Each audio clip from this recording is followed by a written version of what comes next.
नमस्कार, आप सभी का बहुत बहुत स्वागत है न्यूज 24 के सोशल मीडिया प्लेटफॉर्म पर। मैं हूं आपके साथ विपनेश माथुर और मेरे साथ हैं डिप्टी एडिटर संजीव त्रिवेदी। संजीव, आपका स्वागत है। Thank you Vipnesh. सीधे हम बड़ी खबर का रुख कर रहे हैं। तबलीगियों पर यह बड़ा खुलासा हुआ है। बड़ी खबर यह है कि मलेशिया जाने वाले तबलीगी जमात के लोगों से जुड़ी हुई ये बड़ी खबर है। इसमें खबर यह है कि टूरिस्ट वीजा लिया गया था और वीजा के जो नियम होते हैं उनका उल्लंघन हुआ है। कैसे हुआ है, संजीव से समझते हैं। संजीव, देखिए, एक बड़ा कार्यक्रम था तबलीगी जमात का मलेशिया में भी जी, वैसा ही जैसा कि भारत में बाद में हुआ।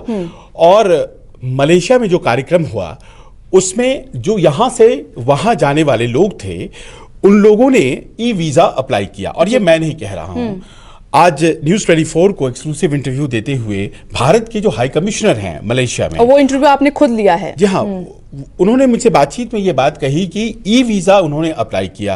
अब आप जानती हैं ई वीजा टूरिस्ट पर्पसेस के लिए होता है और कुछ देश हैं जिनके साथ हमारी ई वीजा की फैसिलिटी है, मलेशिया उसमें से एक है। जी।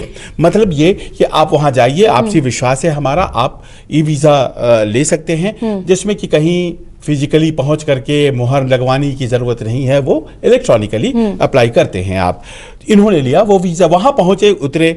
अब हम और आप ये गुडविल में उम्मीद करेंगे विपनेश कि वो आएंगे और मलेशिया में टूरिस्ट पर्पसेस के लिए इस दौरे का इस्तेमाल करेंगे, लेकिन जी नहीं, वो वहां पर धार्मिक जो जमात की बैठक थी वहां वो लोग शिरकत करने लगे।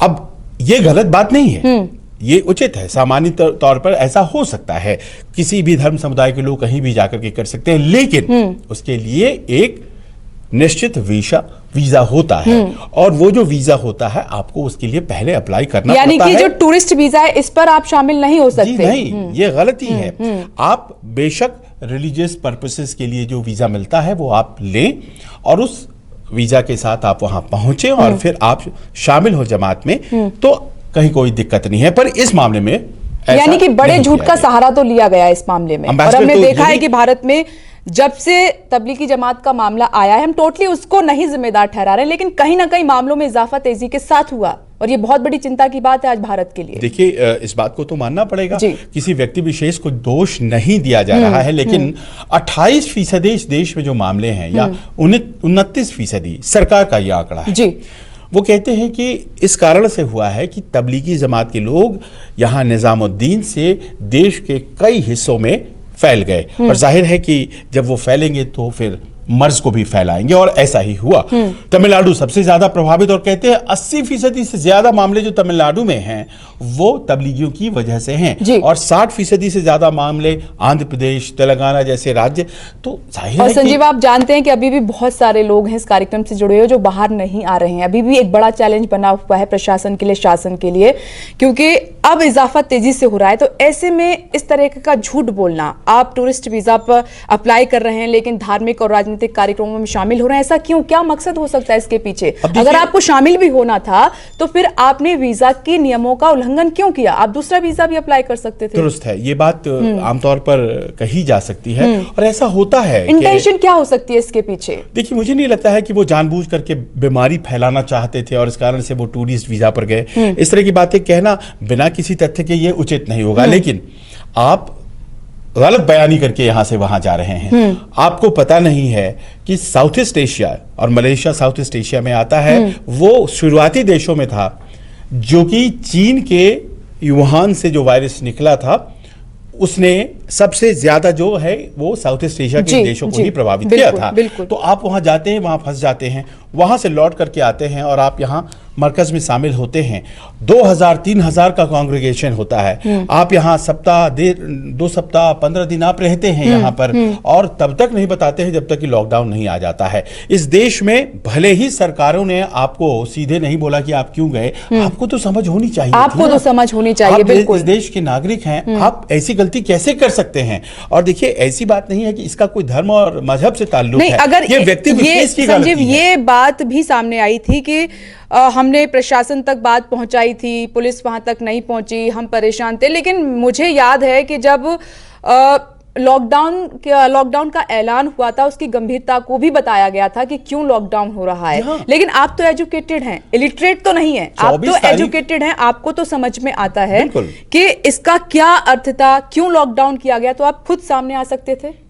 देखिए 24 तारीख को लॉकडाउन घोषित हुआ और 24 तारीख से लेकर अब तक है। लेकिन 24 तारीख के ठीक पहले अगर आपको याद हो तो हम सबों में कहीं ना कहीं एक डर सा आ गया था। हम भी बहुत बच कर काम कर रहे थे। बिल्कुल, बिल्कुल। 15-16 तारीख से ही ये सिलसिला शुरू हो गया था। 13 तारीख को ये जमात का कार्यक्रम होता है यहाँ पर 13 मार्च को, और उसके बाद से करीब 8-9 दिन बीत जाते हैं, आप वहीं पड़े रह जाते हैं।